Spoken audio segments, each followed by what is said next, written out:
that they used for the anatomy, specifically their vagina or their penis or their rectum, and they didn't use those words. So it becomes confusing if we don't have the language. How do we communicate that with our partners? So I think language is huge, how we use it within ourselves. So be curious. So it's another thing that Summer and I talked a lot about is this curiosity piece. And I think with ADHD, curiosity, mindfulness, what is it? What is it? What is the language that we use about our bodies, about what we want when it comes to intimacy?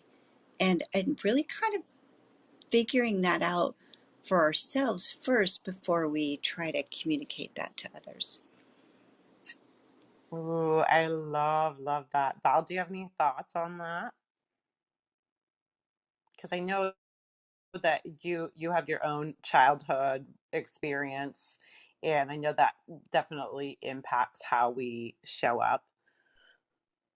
Yeah, absolutely. Like, in my experience, and I guess we're talking about sex. I don't know if we need a trigger warning here, but trigger warning for childhood abuse. I'm not really sure how that works. But anyway, yeah, like the experience of sex, I like what you said about, what you think about it, because there was a lot of shame in my family growing up. Unfortunately, my grandfather was very, very abusive to all of his kids. There was 11 children. And then also, all of us in the other generation, my cousins, me, my sister. And so, shame or sex was a very shameful thing. And then with my mom, like she had flashbacks when I was a kid, and, reliving that experience was very scary. So I always had this like really fearful idea around sex. And I think that kind of, sometimes when people grow up with that experience, they can go one of two ways, either very promiscuous or kind of closed off. And so for me, it was like a closed off thing. I was a very good, quote unquote, very good kid in high school, very innocent, didn't really know, like, my high school boyfriend and I didn't have sex and until we got married at 19. And, it's like, it was just a weird experience, exploring my body, feeling my body, being present in my body was it brought up a lot of stuff for me. And, that was something I needed to look at when I did start getting intimate. It's like, whoa, what I'm believing about this and what it actually is created to be are two separate things. So, if anybody's feeling that, that's definitely, that's normal if you've had that experience. Or yeah, we all have a different experience with it. And sex is one of those words that I can say it in this room. I don't know how many people are in here. Let's see, 19 people are in here, 21. So each one of us will have a different reaction or a different meaning to the word sex. So That's so important. Thank you for sharing that, because I think our relationship with sex starts when we're young, right? And depending on how we experience that as a child, um, especially when it comes to sexual abuse, physical abuse, all of those impact our ability to trust someone, anyone in our lives, to be intimate with them, right? So that shame that you were talking about, Val, is huge. And it becomes a detriment in our ability to communicate those intimate needs, especially when we have been sexually abused. And how do we ask for what we need when we have been hurt ourselves? That's a struggle in and of itself. And the other thing I wanted to mention is, if you have been abused, in your life, whether you're younger or older, like feeling comfortable to say, no, I don't like that. Um, Having that trust with your partner to be able to say to them, if I say no, or if I say I'm uncomfortable, if I say stop, it means stop. And I think anytime you're dealing with a mental illness, or you've had that abuse in your past, that shame that we feel about our bodies can really stop us from communicating what it is that we really need, or what we want them to stop, or to understand what's going on. Like, I loved what you said, Val, about, you know, being in your body, actually being there. Sometimes trauma takes us outside of our body, right? Being able to be there and be present, that can be a struggle for a lot of us who've had that experience. So feeling comfortable to say no, having that language, asking yourself, you know, what your intention and motivation is when you're discussing that with your partner, I think is also really important. Really important. Mhm. Um, Yeah. what do you think, guys? Say again, Mom. Sorry. Now, I said, What'd you what, say? you know, the whole like understanding your past. And I never say, like, when I'm in therapy, I don't know if you necessarily, and this is just my thoughts on this, like, I don't think you have to go over every crazy detail, as much as you have to understand how your experience as a child impacts you and your ability to function sexually in a relationship now. Does that make sense? Like, understand your, Yes. you need to know how that impacts you right now. Would, for anyone who is identifying with that experience, definitely, get someone to support you to walk through that, because it can be very scary and very confusing. I mean, I remember like breaking out in hives and not understanding what was going on because I hadn't faced that yet. And, I was bringing all this stuff into the relationship and into the bedroom that was not, it wasn't, had nothing to do with the present moment, and so definitely seeking help and someone that can create that safety for you to explore it, because, there's a lot I don't remember of my childhood. And I've learned that this is very common, especially with being ADHD as well. I don't remember details. I remember the feeling. And there's a book called The Body Keeps Score. That is a very powerful book when I was going through that. And, I remember the feelings. I remember certain things. I remember like threats. I remember seeing things happen. I don't remember every detail, nor do I need to, right? Like you said, we don't have to necessarily go through each and everything and bring that up, but you get to create healing so that you can enjoy it in the present moment. So thank you for, pointing that out, Christy. That is a great point. Oh, thank you, Val. That is super important to really get clear or understand those emotions, because not only do they impact you emotionally, they impact you physically as well. Christine, you said you broke out in hives. I know a lot of people have physical problems as a result of trauma that they've experienced. And that as well can interfere with your ability to have sex, to feel safe in a relationship where you're sharing your body. So I think that's huge. Bessel van der Kolk, his book on The Body Keeps the Score is, I recommend that to a lot of my clients who've experienced trauma when they were young. It's very, very important. He has some really, really good information. It's a pretty thick book, right? I listen to it on tape or on Audible. Yeah, it's like And 14 hours on Audible. I It's a really good book.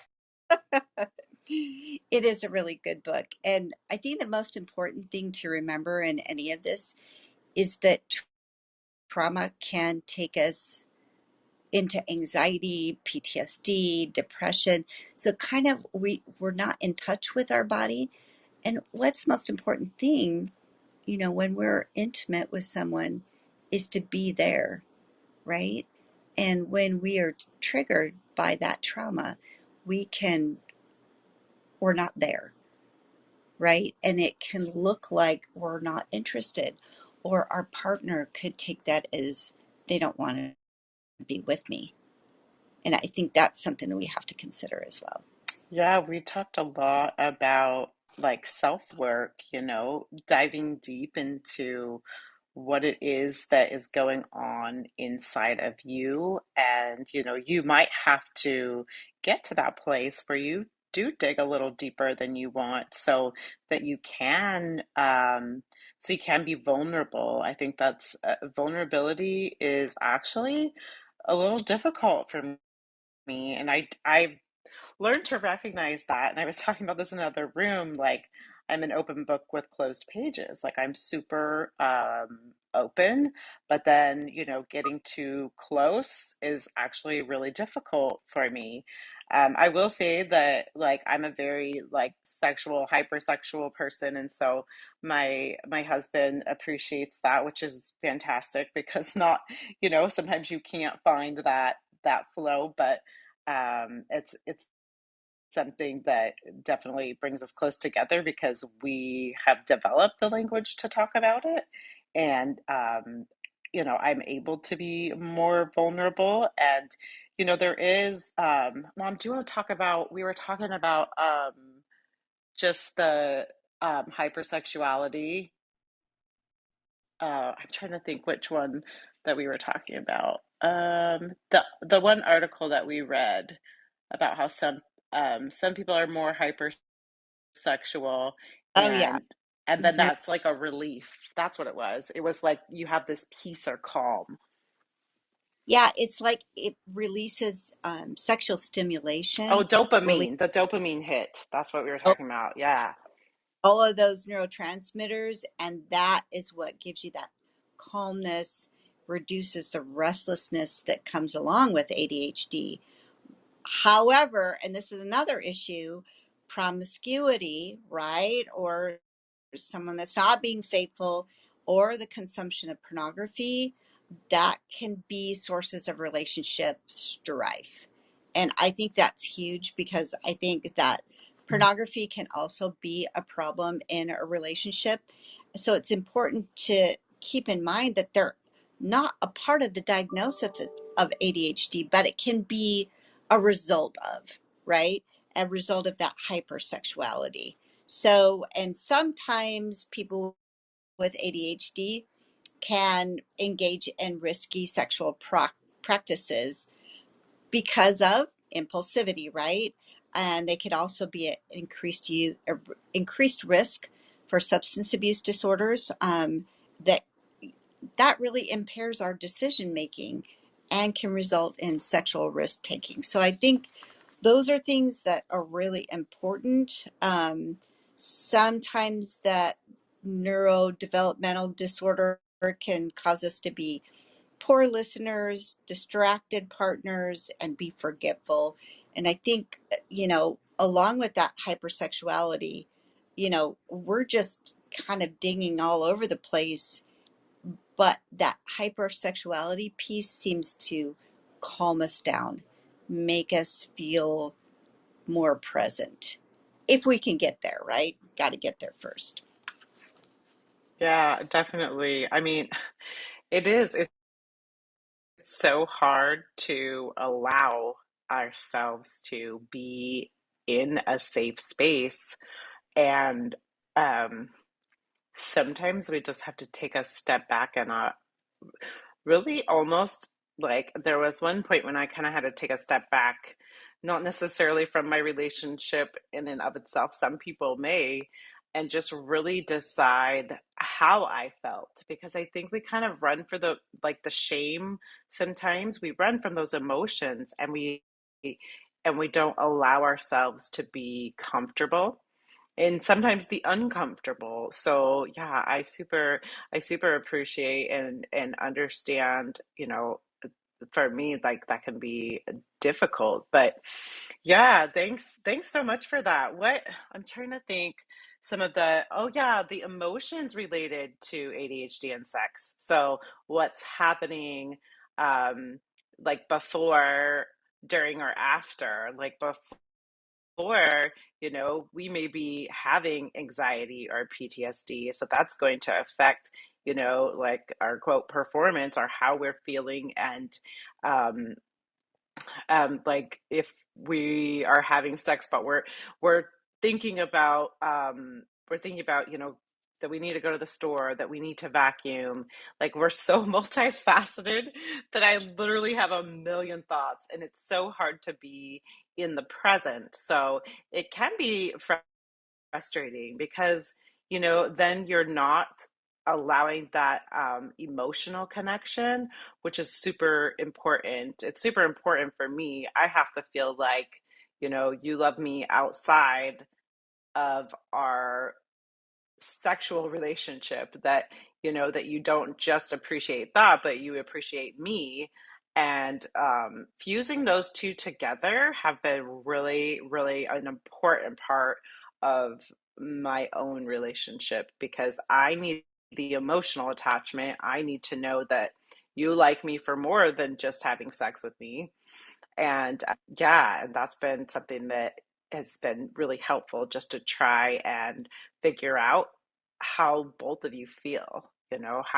How do you feel about it? Like expressing like what you want or how you want it, or any of those things, I think are super super helpful. And just like we talked about, it's having the language. There's a lot of shame around talking about sex in general. And then, if you have other, trauma or experience abuse that has happened, in your past, it, complicates it even more. So having the language around um, how to express yourself. So, Ma, I was going to ask you, like, what kind of language, like, what can we do to communicate, like, to our partners? Like we talked about the language, like what we grew up with, but what about how to express like our emotions, like what we want? I think that's probably goes along with that trust part. I think whenever we want to have a conversation about sexuality with our partner, there's, I think there's a time and a place. I think when we want to communicate, sometimes the impulsivity part of us wants to do it right now. I think understanding what our intention is, what our motivation is it because we are not satisfied? Is it because we're frustrated that it's not happening enough and we want it to? So I think when it comes to language, we also have to be aware of the safety issue, the trust issue. Is this the right time? Is this the right place? Are we connecting with our partner? So is the best time to talk about sex when you're arguing? Probably not, right? That doesn't create that sense of trust and commitment, and it doesn't really allow you to communicate well. So I think that's super important, especially when we struggle with ADHD, is to kind of step back out of the fray and say, when is a good time? Is this a good time for my partner? Is it a good time for me? Have I really gotten clarity on what it is that I want and need? So that's the other thing, is that impulsivity part can just be based on what you said earlier, Summer, like those emotions. So maybe we're angry about something, or the other thing we haven't really talked about is medication. And sometimes medication can impact how sexual we are or how unsexual we are. But having that conversation, having the language, is that partner someone that you can trust? Is it the right time? Is it the right place? Are the two of you in a place where you're calm, where you feel that peace and that openness between the two of you? Probably isn't a good time to have a conversation about your sexual relationship when you're depressed, right? It's going to cloud that. So I think that those are some important things to consider. Oh, I'm loving that. Before we open it up to questions, Val, did you have any thoughts? I do. Yes. You know, what you're saying is like it's gold.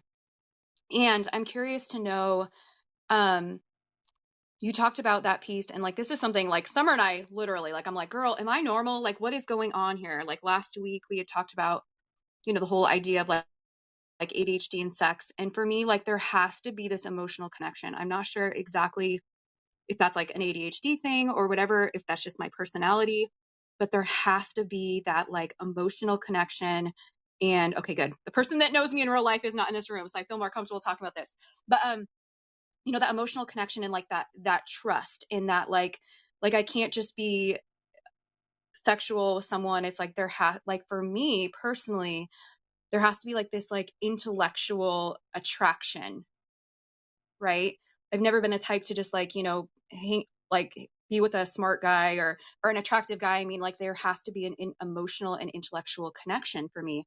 And so when that trust, you mentioned trust, and this is key for, the question I'm asking is like, when that trust is broken, now I don't know how to show up, and there's like, that trust has to be rebuilt. And like, how do I show up in the midst of that?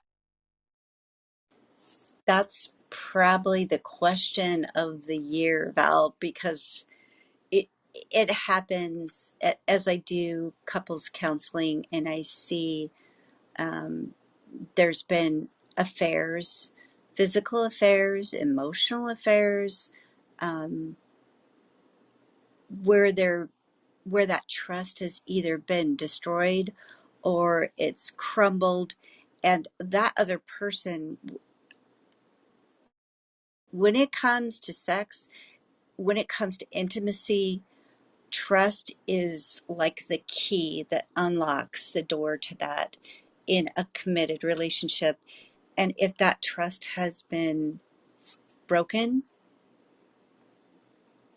there are going to be more problems. Oh, am I still on? I think something Yes. happened. Yeah. That's Yeah, where you me?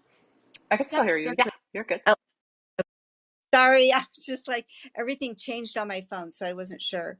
So, how to show up when that trust has been broken, Val, is a new beginning.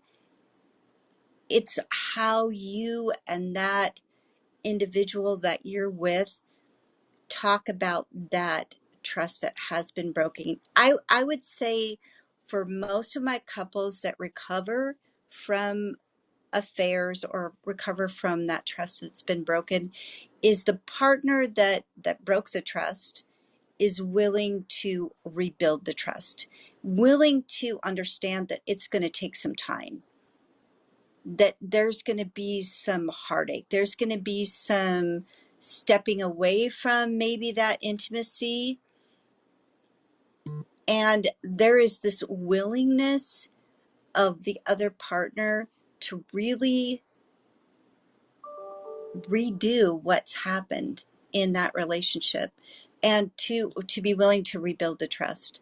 There has to be that willingness and that commitment. So that's the other thing. Is that partner willing to commit to that relationship again? And is the person that's been harmed in the relationship, are they willing, right? They've got to be willing as well. So you've got this willingness issue, this trust issue that has to be rebuilt. So that foundation of your relationship needs to be rebuilt, and sometimes therapy can help that. Thank you. That makes sense. And yeah, I don't want anybody to think like there was an affair because there was not. But it's just, that piece, like it's that betrayal, that feeling of like, you've lied to me and I don't know, if I can trust you now. And that's a hard thing. So yeah, I think that willingness, and that's a great point because like I honestly guess I'm sharing a little too much, but that's what ADHD people do. Like, I didn't know if I was willing like a week ago, and so I'm working on that with myself first to get clear. And then we'll see where the other willingness is if we get to that point. But yeah, totally makes sense. Thank you so much for that. Yeah. Yeah. It's feeling betrayed. I think when someone lies to you, like you said, not just someone having another sexual relationship with someone else besides you, there can be betrayal in multiple ways that destroy that trust, and lying is one of them. And it's, that willingness to come clean, to say, this is what I did, own it, and then start over. Yeah, both parties have to be willing to work on that. And it takes time. Be willing to take time with that relationship. It's not going to happen overnight. Um, my husband and I had an incident 5 years ago, and we still occasionally will revisit that with a conversation. Like, something triggered me, and all of a sudden I just want to choke him again, and then I'm like, what's going on? Again, that curiosity piece, right? What's going on for me? What triggered me? What happened for me to go back there again? And for my husband, that willingness to say, yeah, I understand.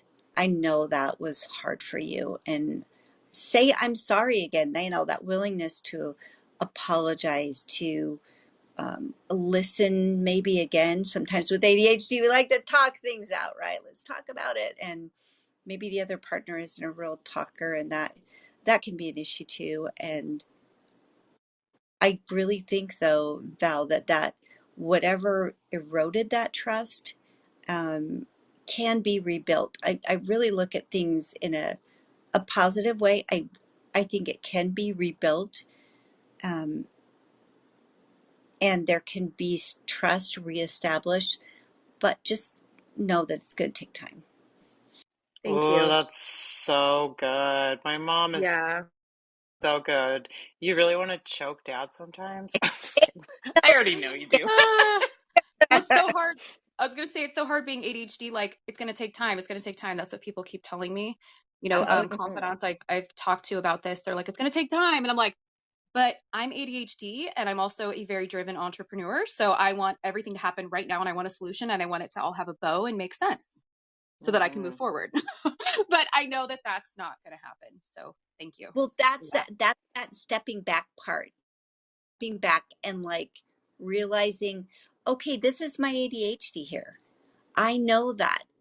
I know I don't want this to take time. I know that it's going to be hard for me to feel centered. It's going to be hard for me to feel trust, but I want to, right?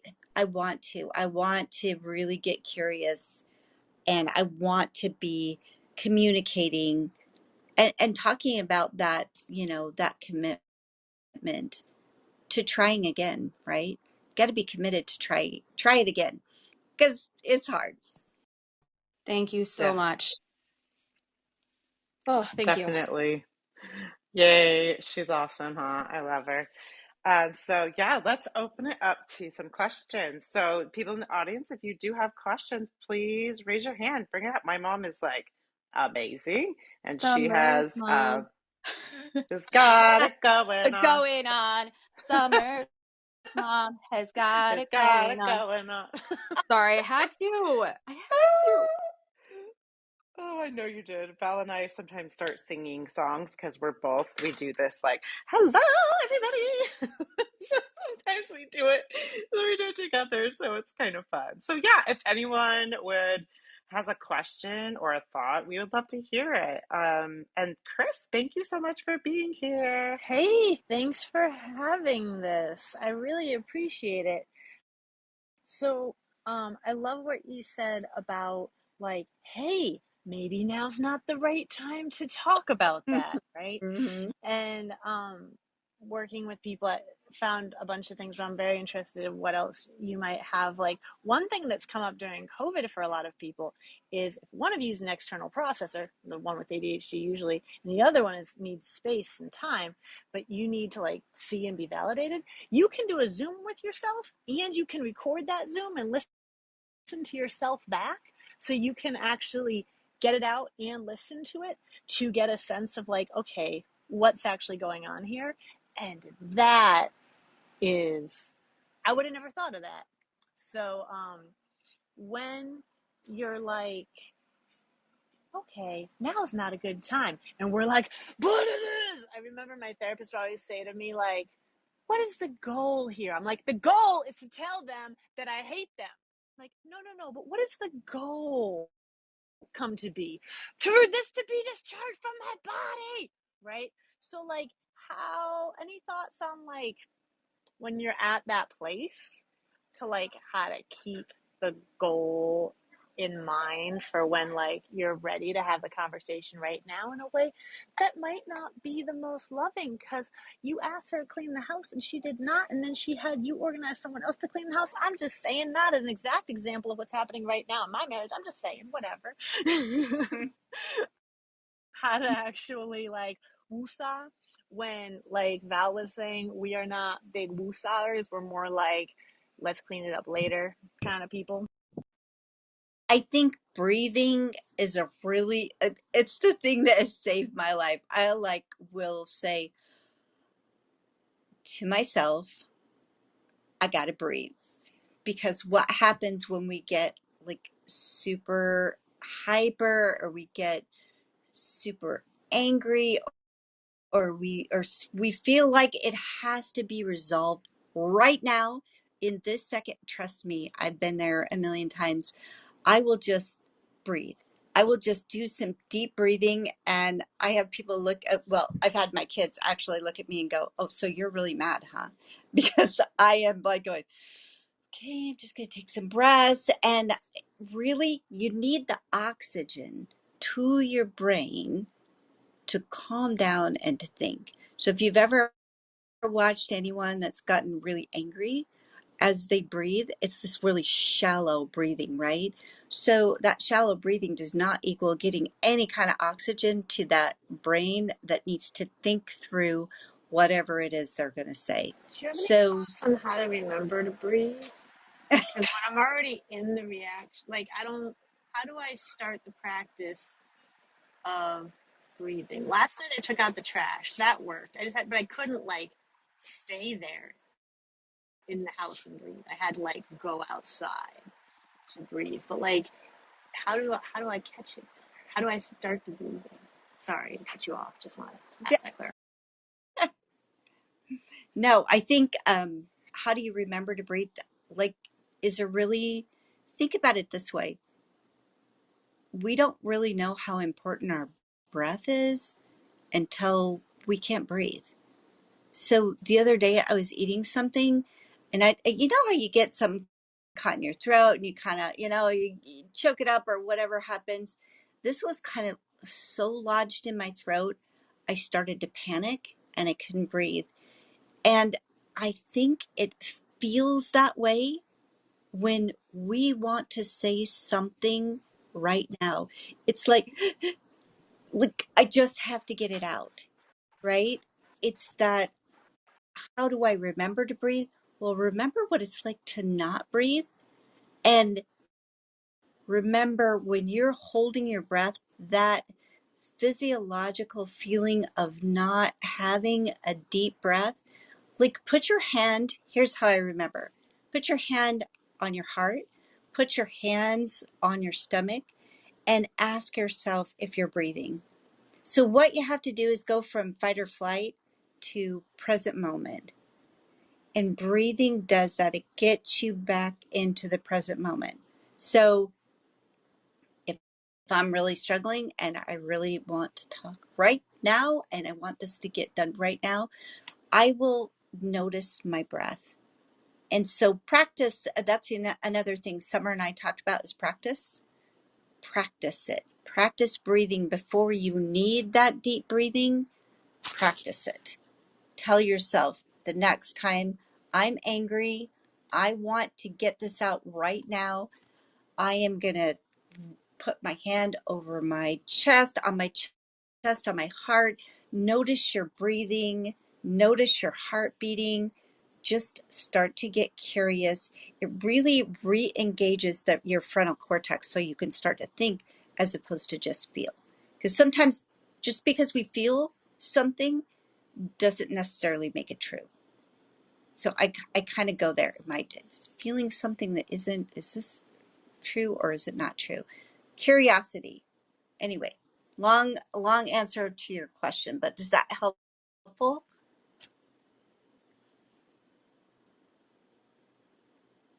Hello? Chris, where'd you Oh, go? Chris. She might be at work, No, so maybe no, she had a Oh, call or I'm something. here. I Oh, just okay. was in the back channel and it wouldn't let me back. You know how it's been glitchy today. Yes, thank you. I will start practicing. I know that practicing works, but like Val said, like, can it just be now? Because that would be ideal for everything to just be now. And I practice thought work, and now I can kind of automatically do it, but I can't remember the before times when I was just like, no, you're definitely my problem, and I have no responsibility in this at all, right? Because I've trained enough, so I gotta train my brain to breathe. Okay, it sounds good. You're correct. I'm not arguing with you. I'm just, you know, what about a silver bullet? Do we have any silver bullets? Anyways, thank you so much. I appreciate it. Wait, what's a silver bullet? Is this another one of these things I don't understand? A silver bullet kills vampires. I think it's just like or a Oh, magical pill, something that like just will fix it right now, as opposed to having to like practice breathing and being intentional and looking at your thoughts and seeing how you're feeling and communicating, all the things that make healthy relationships and sex lives. Oh, there's one more quick thing. So, like, there's something that you said that I just want to point out, right? Like, there's plenty of marriages, like, that are healthy marriages where people are having sex with other people consensually, and I just want to make that distinction that it's just when the sex they're having with other people is outside of the arrangement that it's a betrayal. Thank you. My name's Chris, and I'm. Thanks for pointing that out. okay. Thanks, Chris, for all your wonderful questions. Okay, Brett, how are you? I'm good. I admittedly hesitated for a little bit to come up, given the topic, but I had a question and I thought I'd just ask it. So, as part of my recent, couple months ago, diagnosis of ADHD in my late 40s, I also learned the term sapiosexual, meaning that you're, for those that don't know at least, that you're attracted to intelligence about perhaps other things. And if anyone can give a better definition, please do. Um, and I assume then conversely, you are turned off by lower intelligence. And so I was just wondering if that's, I know that exists out there and it's not only an ADHD thing. I was wondering if anyone knows if that is a higher than average kind of thing in ADHD land or just we're just like the rest. Some have that and some don't. So, but other done speaking.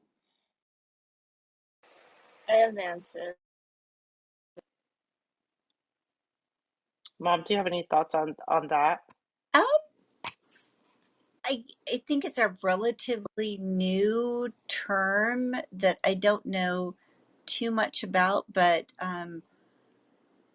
I understand what it means, but how it's related to ADHD would be interesting because I think ADHD people can be highly intelligent. So I think finding that a person that meets you on your ground, right, is sounds like that's what's sexually stimulating for you. Would that be true?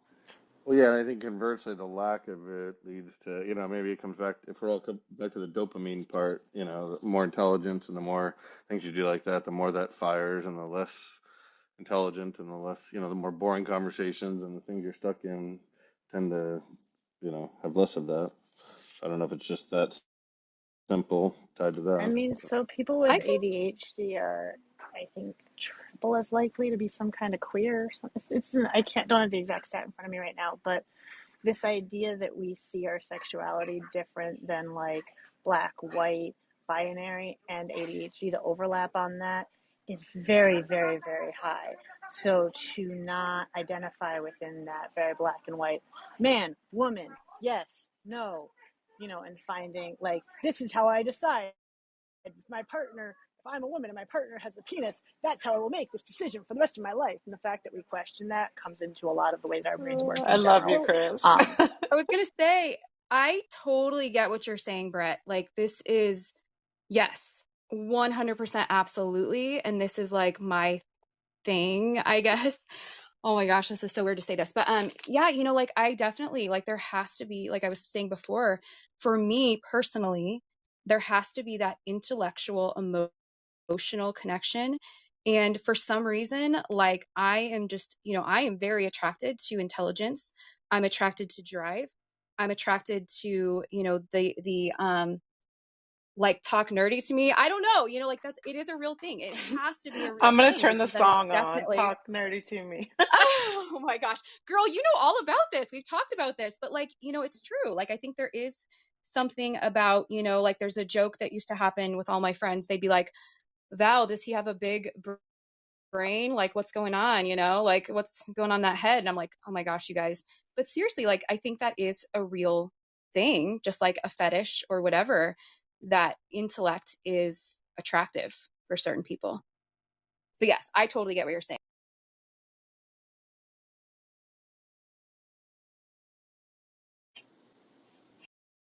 I think we also just pick different things to be attracted to, right? We're just like, yeah, no, I see you're binary and I'm not interested.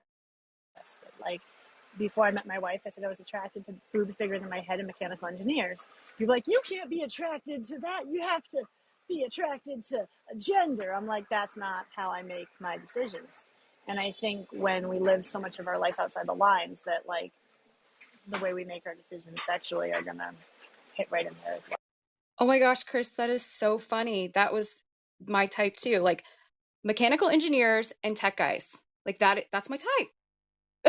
And people are like, "What? Do you just date engineers or like really super smart guys?" I'm like, "I guess. I don't know. Like, is that a type?" Because yeah. For me, the mechanical engineers specifically, whatever crazy stuff came into my head, they could put, like, they could make for me. And I was like, yes, yes, yes. All the dopamine, all the novelty. So, Yes. Brett, are you still there? I am.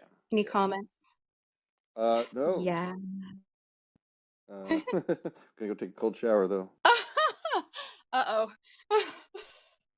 Hello, Catherine, my girl, my wild girl. What's up, Absolutely.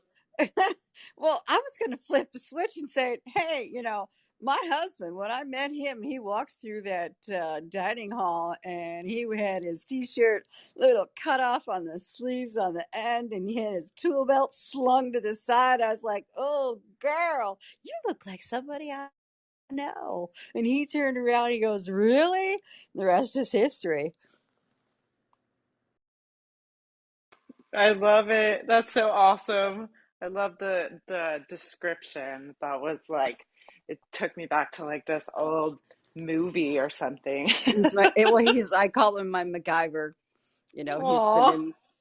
in the construction industry for 30 years and he's I just feel like he can fix anything. But you when you get to, I guess, the age that I'm at, it's just so important, heterosexually speaking, to have a good relationship. And you and I both know that begins in our heads. That you and I both know that that's all about that attraction and keeping it going. And I think part of the thing that works for my husband and I is the fact that he is out of town so much and he goes to airports and he fixes airport bridges, the passenger loading bridges.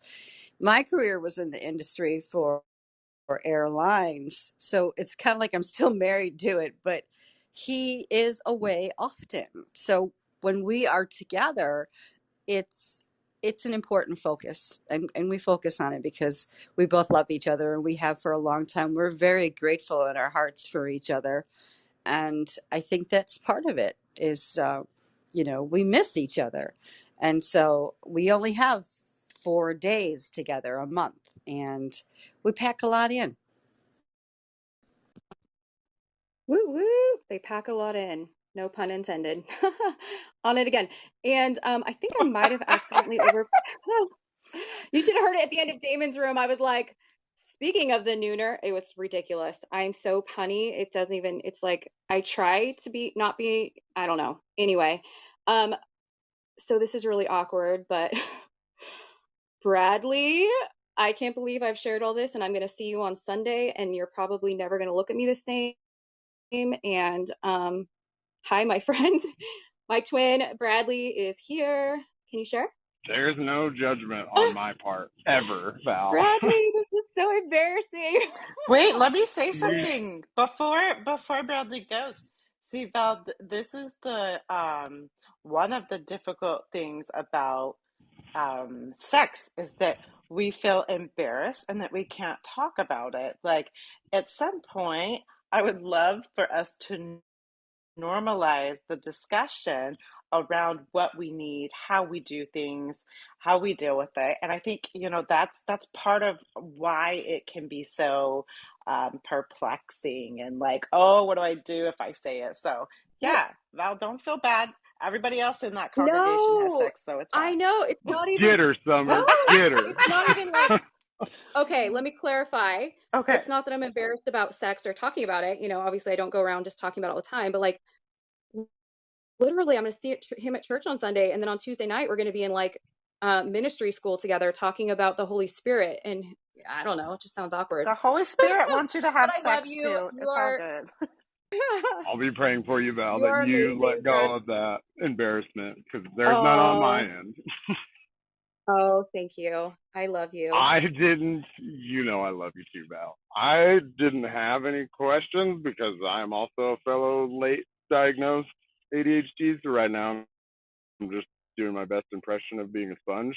But I just wanted to say to thank you so much, Summer's mom, for doing this. This was wonderful. And now we got to see firsthand where Summer got all of her amazing awesomeness from, directly from the Woo! tap. And it's great.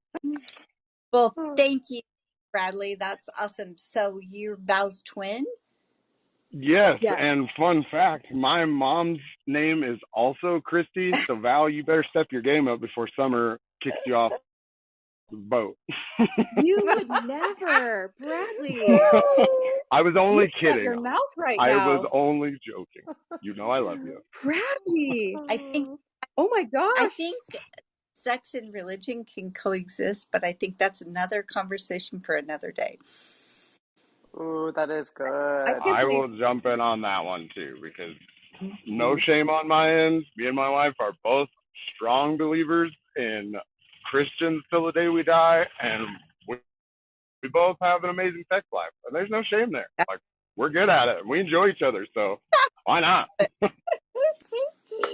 I love that we're good at it. That's isn't that great? Like when you have that trust and that communication, that safety to be able to do that, and those are all things I think that we learned, at least that I've learned in my faith, that safety and trust and communication are really important. So we can use those in any aspect of our relationships, but especially when it comes to religion. So I have to jump off because I have some more clients this afternoon, but it's been amazing getting to hang out with all of you. Thanks for having me, Love Summer. you, Thank you Mama. so Bye. much. Bye bye.